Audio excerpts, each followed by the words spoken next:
الحمد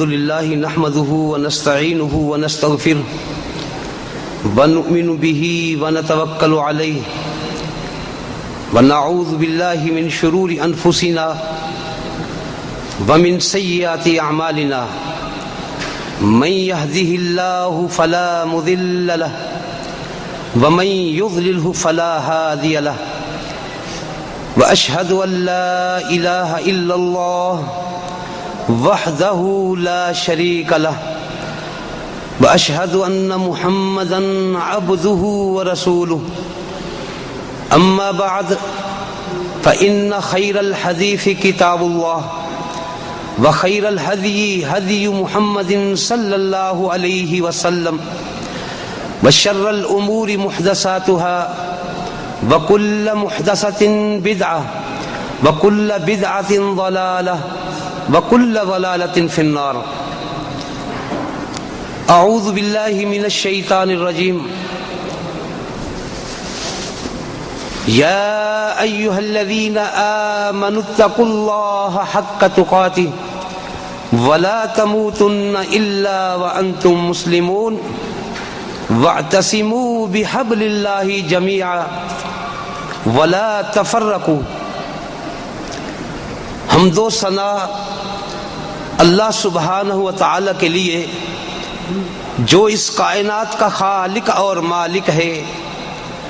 حمد و ثنا اس کبریا کے لیے جو اکیلا ہے، یکتا ہے، احد الصمد ہے، جس کا کوئی ثانی نہیں.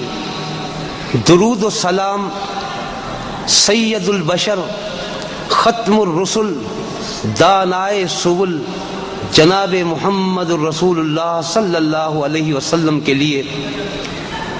اعوذ باللہ من الشیطان الرجیم.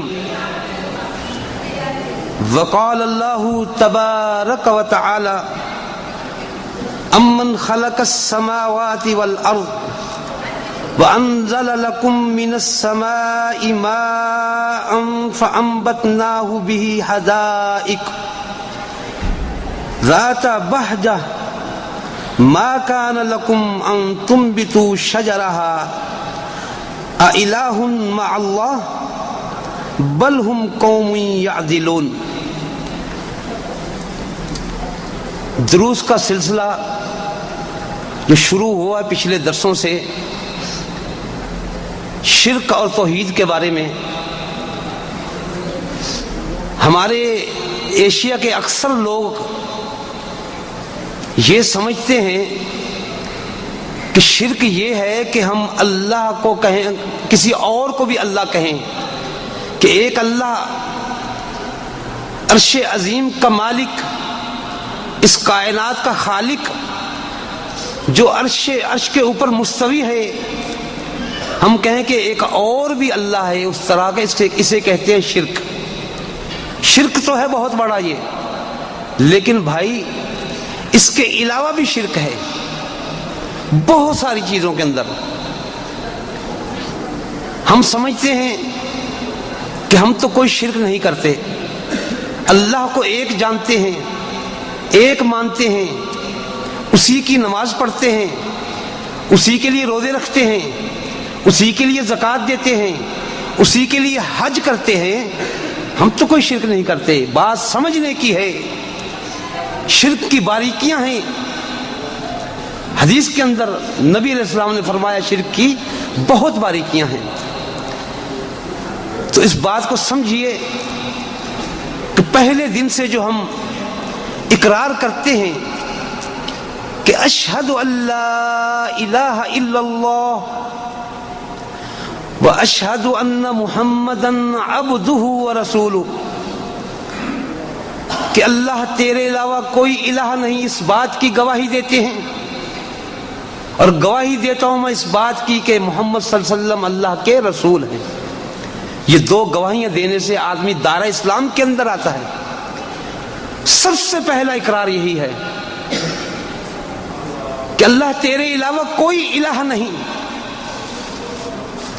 اور ہم یہ سمجھتے ہیں کہ الہ کا معنی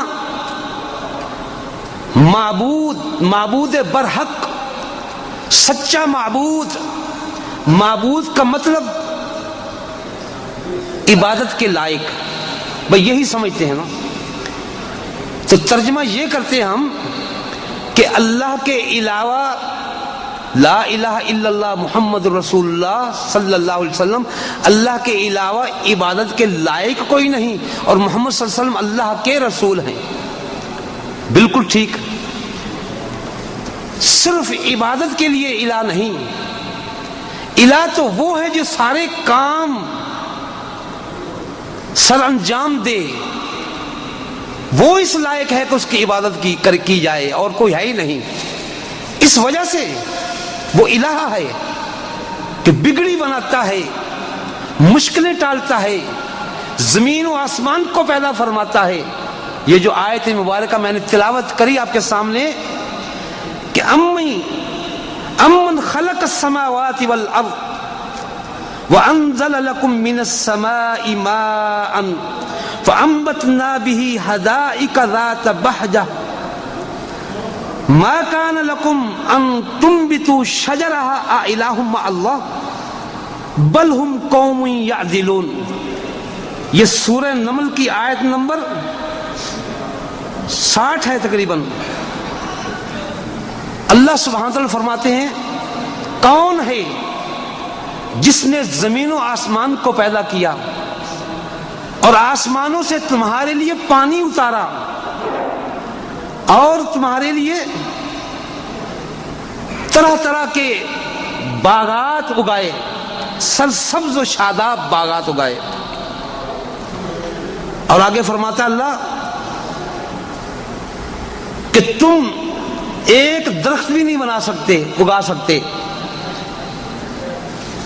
کیا کوئی اور اللہ کے ساتھ الہ ہے؟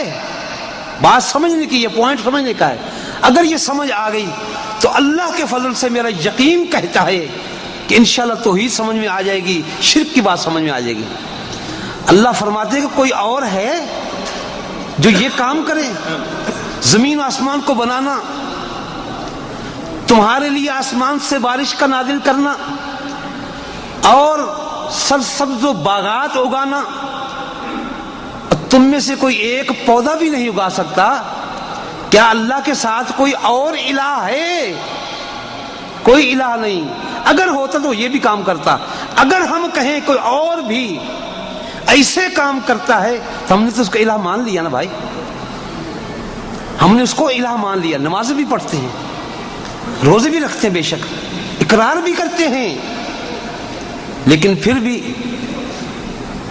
ایک عبد الحمید ہے، ایک مثال دے رہا ہوں میں آپ کو، ایک عبد الرحمن ہے، عبد الحمید کا پورا شہر اس کے قبضے میں ہے، رجسٹری اس کے نام ہے، پہاڑ بھی ہیں، زمینیں بھی ہیں، باغات بھی ہیں، سب کچھ اس کے ہیں۔ ایک چھوٹی سی دکان ہے عبد الحمید کی، یہ سب چیزیں اور ایک چھوٹی سی دکان۔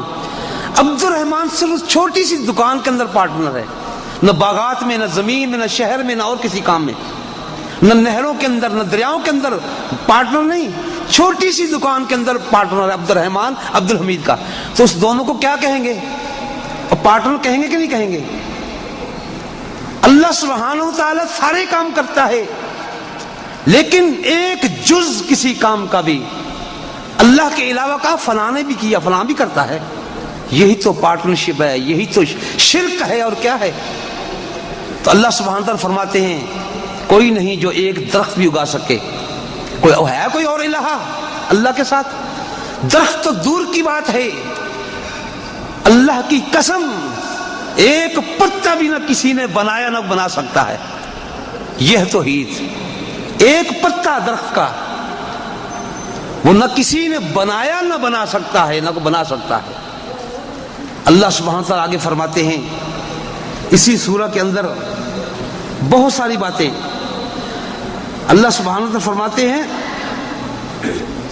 امن جعل الارض قرارا، کس نے زمین کو قرار بخشا ہے؟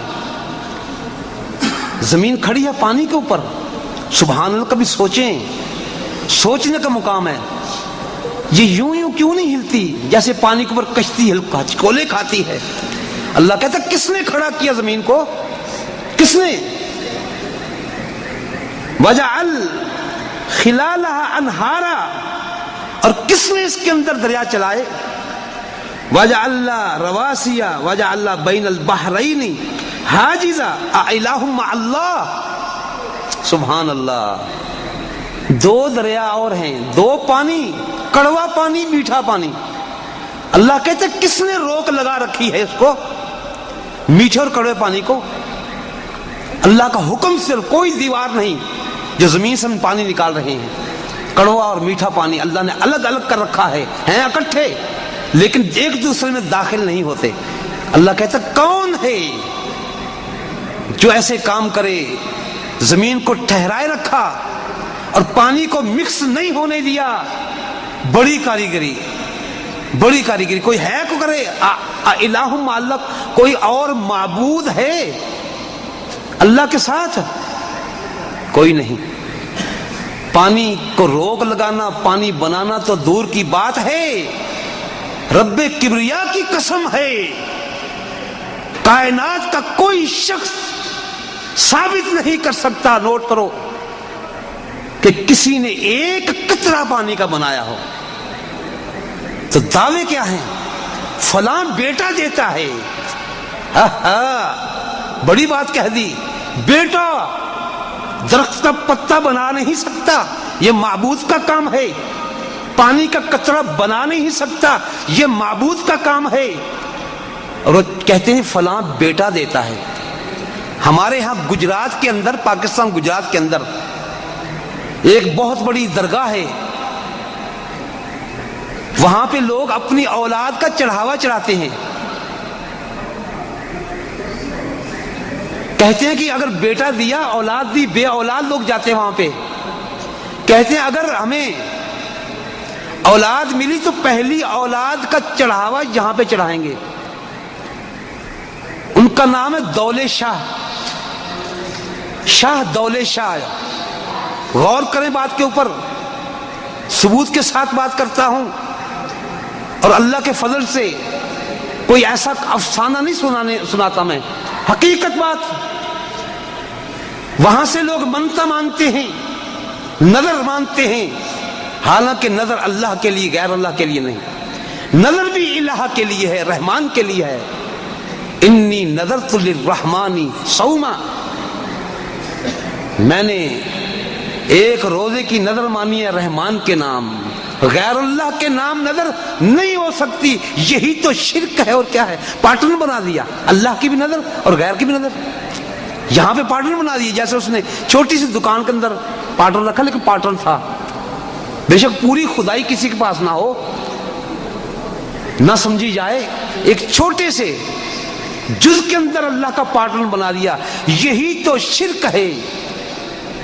اور مزار کے اوپر بچے چڑھائے جاتے، پہلی اولاد کا نذرانہ دیا جاتا ہے، شاہ دولے شاہ کے قبر کی بھینٹ چڑھایا جاتا ہے، پھر اس کے سر پر، بچے کے سر کے اوپر لوہے کی ٹوپی چڑھائی جاتی ہے تاکہ سر نہ بڑھ سکے، عقل نہ بڑھ سکے، عقل یہیں پہ معاف ہو جائے، یہیں پہ کھڑی رہے بچوں کی طرح۔ پھر سر چھوٹا رہ جاتا ہے، جسم بڑا ہو جاتا ہے، پھر اس کو کہتے ہیں یہ شاہ دولے شاہ کی چوہی ہے۔ بس سمجھتے ہیں نا، چوہی، شاہ دولے شاہ کی چوہی، اور چوہے، سر چھوٹا جسم بڑا۔ بڑی دردناک بات ہے، رب کعبہ کی قسم، ہنسنے کی بات نہیں، درد بھری بات ہے، درد بھری، کہ انسان کا حلیہ بگاڑا جا رہا ہے، شرک کیا جا رہا ہے، انسانیت کا کھانا خراب کیا جا رہا ہے۔ بچوں کے سر پر ٹوپی لاکھوں ہیں، وہ جب بڑے ہو جاتے ہیں پھر ٹھیکیدار آتے ہیں ٹھیکے پہ لینے کے لیے، یا خرید لیتے ہیں یا ٹھیکے پہ لے لیتے ہیں، اور پھر گھر گھر جا کے ان سے بھیک منگواتے ہیں کہ یہ سرکار دولے شاہ کا چوہا آیا ہے، دل کھول کے اس کو دو۔ ایک طرف بڑی اولاد دے دی، اولاد دے دی شاہ دولے شاہ نے، یہ دعویٰ، دوسری طرف شاہ دولے شاہ کے لیے بھیک مانگی جا رہی ہے۔ کتنا تضاد ہے بھائی، سوچیں سوچیں، عقل کی بات ہے یہ۔ ایک طرف کہا کہ پہنچی ہوئی سرکار، یہ تو بیٹا بھی دے دیتا ہے، یہ بہت بڑا دعویٰ ہے کہ تخلیق کر لے کوئی اللہ کے علاوہ، بہت بڑا شرک۔ تو دوسری طرف بھیک منگوائی جا رہی ہے، اور جو ان میں سے چوہے ہیں نر یعنی کہ لڑکے، ان کا ریٹ کم ہے، کم ریٹ پہ مل جاتے ہیں۔ ان میں سے جو لڑکیاں شاہ دولت شاہ کی چوہیاں ہیں ان کا ریٹ زیادہ ہے، وہ اس لیے کالعیاذ باللہ، اللہ کی پناہ، صرف ان سے بھیک نہیں منگوائی جاتی، اور بھی بہت کچھ، اللہ کی پناہ۔ تو اللہ سبحانہ و تعالی معبود ہیں، الہ ہیں، نہ کسی نے زمین و آسمان پیدا کیے، نہ کوئی اللہ کا مددگار ہے اس کے اندر، نہ کسی نے پتا بنایا، نہ قطرہ پانی کا ایجاد کیا۔ کوئی ہے تو کر کے دکھائے۔ بڑی بڑی ایجادیں جو نظر آتی ہیں ہمیں، ٹینک بنا لیا، ارے جہاز بنا لیا، یہ کسی کے باپ کا مٹیریل ہے؟ نہیں، یہ سب پیدا کی ہوئی چیزیں اللہ مالک الملک کی ہیں، خالق کی ہیں۔ اس کا ذرہ ذرہ اس نے بنایا، کسی نے ایک ذرہ بھی نہیں بنایا۔ آگے آئے سنیے، یہ ہے معبود، عبادت کے لائق اس لیے ہے، اگر کسی اور میں بھی یہ خاصیتیں پائی جائیں اور اس کو مان لیا جائے تو وہ اس کو عبادت کے لائق سمجھ لیا، الہ سمجھ لیا۔ اور اللہ کہتے ہیں لا الہ الا اللہ، اللہ کے علاوہ کوئی الہ نہیں۔ یہی تمام انبیاء کی دعوت تھی کہ اللہ کے علاوہ کوئی الہ نہیں، اس کی عبادت کرو۔ اگر یہ عقیدہ رکھ لیا کہ غیر بھی اللہ کے علاوہ کوئی ولی، پیغمبر، پیر، جن، دیو، فرشتہ، دیوی، دیوتا بھی کر سکتے ہیں، تو یہ ان کی عبادت کر ڈالی۔ خالی یہ عقیدہ ہی ان کی عبادت ہے، یہ عقیدہ اللہ کے ساتھ منسوب تھا، کسی اور کے ساتھ رکھا، اس کو بھی الہ مان لیا۔ اللہ سبحانہ تعالیٰ فرماتے ہیں سورہ نمل کے اندر، امن یجیب المضطر اذا دعاہ ویکشف السوء ویجعل لکم خلفاء الارض االہ مع اللہ قلیلا ما تذکرون۔ غور کیجیے اس آیت مبارکہ پر، فیصلے ہو گئے، اس آیت پر فیصلہ ہو گیا اللہ کے فضل سے۔ آج کا درس اتنا ہی کافی سمجھتا ہوں اگر یہ آیت سمجھ آ جائے۔ امن یجیب المضطر اذا دعاہ، دل بے قرار، مضطرب دل، پریشان دل۔ ترجمہ پڑھ لیجیے سورہ نمل، یہ آیت نمبر تقریباً 62، آیت نمبر 62 ہے تقریباً۔ اللہ فرماتے ہیں کہ دل بے قرار، مصیبت زدہ، پریشان حال دل جب مجھے پکارتا ہے، مجھ سے دعا کرتا ہے، تو کون اس کی پریشانی کو دور کرتا ہے، کون اس کی مشکل کو ٹالتا ہے؟ لو جی، مشکل کشا اور بھی ہیں بہت سارے، فلاں مشکل کشا، فلاں مشکل کشا، اے بگڑی بنا دے یا غوث العظم، مدد کر دے ہماری یا علی۔ اللہ فرماتے ہیں کون ہے جو مشکل کو ٹالتا ہے؟ کون تمہیں زمین میں خلیفہ بناتا ہے؟ آ الہ مع اللہ، آ الہ مع اللہ، اللہ کے ساتھ کوئی اور بھی الہ ہے، معبود ہے جو یہ کام کرے؟ اگر کوئی کہتا ہے کہ اور کوئی بگڑی بناتا ہے، مدد کرتا ہے، اس کو الہ مان لیا، یہی تو شرک ہے۔ اسی کی نفی کے لیے 1 لاکھ کئی ہزار پیغمبر تشریف لائے، اسی کے لیے جناب محمد الرسول اللہ صلی اللہ علیہ وسلم طائف کے اندر پتھر کھاتے ہیں، ورنہ میں نے دس دیا تھا کہ اگر کہو کہ اللہ یہ کام کرتا ہے کوئی اختلاف نہیں، اللہ مالک خالق رازق ہے کوئی اختلاف نہیں،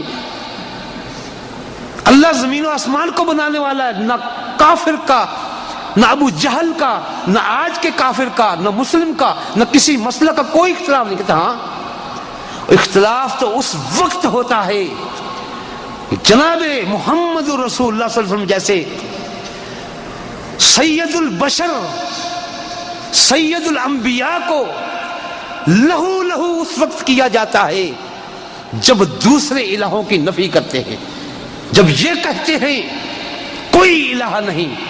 عرب تھے، سمجھتے تھے کہ کوئی الہ نہیں کا مطلب کوئی بگڑی بنانے والا نہیں، کوئی مشکل ٹالنے والا نہیں، کوئی حاجتیں پوری والا کرنے والا نہیں، کوئی اولاد دینے والا نہیں۔ وہ سمجھتے، کہتے نہیں، ہمارے بڑے پاگل تھے، بے وقوف تھے، جو کہتے تھے کہ ہمارے لات منات عزا حبل یعوق یغوث وہ بھی بگڑیاں بناتے ہیں، چھوٹے چھوٹے الہ ہیں، اختیارات ہیں ان کے پاس، دیے ہوئے اسی کے ہیں، ذاتی طور پر کچھ نہیں، اسی کے دیے ہوئے اختیارات ہیں، لیکن یہ بھی بگڑیاں بناتے ہیں۔ آج بھی کفر اور شرک کے وہی راستے، وہی خطوط، وہی تصور آج بھی مسلمانوں کے اندر بالکل ہو وہی شرک ہو رہا ہے۔ غیر کے نام کے نذرانے، قبروں کی پوجا، یہی تو ہے۔ نذرانے چڑھائے جائیں، چادریں چڑھائی جائیں، مانگا جائے، بگڑی بنوائی جائے، اور یہ کہا جائے یہ بگڑی بناتے ہیں، ہماری سنتا نہیں، ان کی موڑتا نہیں، پہنچی ہوئی ہستیاں ہیں، ہم تمہاری قبر کے اوپر، اے قبر والے بزرگ، اے پہنچی ہوئی ہستی، بکرا چڑھائیں گے اگر ہمارا کام ہو گیا، آپ کی قبر کے اوپر دیگیں چڑھائیں گے اگر ہماری منت پوری ہو جائے، اگر ہماری نظر پوری ہو گئی۔ اور کیا لینے جاتے ہیں؟ کوئی اور کچھ لینے جاتے مجھے بتائیے ضرور کہ نہیں نہیں نہیں ایسے ہی جاتے ہیں۔ اگر ایسے ہی جاتے ہیں، ان کے محلے میں بڑے قبرستان تھے، وہاں جاتے، وہ قبروں کی پوجا نہیں، ہستیوں کی پوجا کرنے کے لیے ان کی قبر پر جاتے ہیں۔ بہت ساری حدیثیں، بہت ساری آیتیں، اور اگر ٹائم نہیں ہو چکا تو ہو چکا، 5 منٹ باقی رہتے ہیں، تو آپ دیکھیے عابد اور معبود کا تعلق کیا ہے۔ لا الہ الا اللہ محمد الرسول اللہ صلی اللہ علیہ وسلم، ذرا کہہ دیا کریں زور سے، صلی اللہ علیہ وسلم۔ اللہ کے علاوہ کوئی عبادت کے لائق نہیں، معبود و مسجود نہیں، محمد صلی اللہ علیہ وسلم اللہ کے رسول ہیں۔ دیکھنا ہے کہ تعلق کیا ہے، جو عبادت کے لائق ہے، جو عبادت کرنے والا اس کا۔ آؤ ذرا عبادت کو دیکھ لیں، آؤ ذرا ہم جو نماز پڑھتے ہیں اس کو دیکھ لیں، تعلق کیا ہے، شرک کیا ہے، توحید کیا ہے، پتہ چل جائے گا۔ کہا اللہ اکبر، ہاتھ باندھے سینے پر جناب محمد رسول اللہ صلی اللہ علیہ وسلم نے۔ ابو ہریرہ رضی اللہ تعالی عنہ سے روایت ہے کہ اللہ کے رسول صلی اللہ علیہ وسلم، بخاری شریف کی کتاب الاذان کے اندر روایت ہے کہ اللہ کے رسول صلی اللہ علیہ وسلم آپ جب اللہ پر کہتے ہیں، تکبیر تحریمہ فرماتے ہیں، تو اس کے بعد جب قرات سے پہلے، سورہ فاتحہ پڑھنے سے پہلے بیچ میں خاموش رہتے ہیں اور کچھ پڑھتے ہیں۔ کیا پڑھتے ہیں؟ اللہ کے رسول فرماتے ہیں، یہ عبادت ہو رہی اللہ کی، عابد معبود کے سامنے کھڑا ہے، اللہم باعث بینی وبین خطایایا، اے ابو ہریرہ میں کہتا ہوں اللہ میری اور میری خطاؤں کے درمیان دوری ڈال دے، کما بعدت بین المشرق والمغرب، اے میرے معبود عبادت کے لائق اتنی دوری ڈال دے کہ جتنا دور مشرق سے مغرب ہے۔ اللہم نقینی من الخطایا کما ینقی الثوب الابیض من الدنس، اے اللہ مجھے خطاؤں سے پاک کر دے، صاف کر دے، جیسے سفید کپڑے کو میل کچیل سے دھونے کے بعد اپنی اصلی حالت پہ آ جاتا ہے، سفید کپڑے کی مثال دی، ثوب الابیض کی، اس لیے کلر کی نہیں، اصل تو یہی ہے بالکل سفید، کہ میری تمام خطاؤں کو مجھ سے دھو ڈال، اتار دے، دامن پر جتنے سیاہ دبے اتار دے۔ آگے فرمایا اللہم اغسل خطایا بالماء والثلج والبرد، اے اللہ میری خطاؤں کو دھو دے اولوں کے ساتھ، پانی کے ساتھ، برف کے ساتھ۔ اولے چھوٹے چھوٹے ہوتے ہیں نا، برف جمی ہوتی ہے، پانی کے ساتھ، کہ میری خطاؤں کو دھو دے۔ ابو ہریرہ کہتے ہیں رسول میں یہ کہتا ہوں، بات سمجھ آئی؟ اللہ کے رسول مانگ رہے ہیں، اللہ کے رسول اپنے معبود سے، الہ سے، عبادت کے لائق جو ہے اس سے مانگ رہے۔ یہ مانگنا عبادت، یہ مانگنا عبادت ہے۔ سورہ فاتحہ پڑھیں، آخر درود دیکھیں، دعا دیکھیں، یہ پورا ایک الگ تھلگ درس ہے۔ یہ مانگنا، پوری نماز مانگا جا رہا ہے۔ کیا کہتے ہیں؟ ایاک نعبد و ایاک نستعین اہدنا الصراط المستقیم صراط الذین انعمت علیہم غیر المغضوب علیہم ولا الضالین۔ اے اللہ ہم تیری ہی عبادت کرتے ہیں اور تجھ ہی سے مدد چاہتے ہیں، دکھا ہمیں سیدھا راستہ، ان لوگوں کا راستہ جن پر تو نے انعام کیا، صحابہ کا راستہ، اللہ کے رسول کا راستہ ہے یہ، اور ان کے راستے سے بچا جن پر تیرا غضب ہوا اور جو گمراہ ہوئے۔ مانگنا مانگنا مانگنا، ہر وقت مانگنا، 5 وقت مانگنا، ایک ایک رکعت کے اندر مانگنا، اور کئی رکعتیں ہیں 5 وقتوں کی، مانگنا، تہجد میں مانگنا، یہ ہے عبادت اللہ کی۔ اگر غیر سے مانگا، اگر غیر سے مانگا ایک چھوٹا سا قطرہ بھی، یہی تو شرک ہے۔ اور کیا ہے؟ اللہ ہمیں شرک سے بچنے کی توفیق عطا فرمائے۔ اللہ سبحانہ وتعالی حق کہنے، حق کو سمجھ کر کہنے اور سننے والوں کو عمل کی توفیق عطا فرمائے۔ اللہ ہمیں توحید اپنانے کی توفیق عطا فرمائے۔ اللہ ہمارے گھر والوں کی اصلاح فرمائے۔ اللہ ہمیں جنت الفردوس میں داخل فرمائے۔ وصلی اللہ تعالی علی خیر خلقہ محمد وعلی آلہ وصحابہ اجمعین۔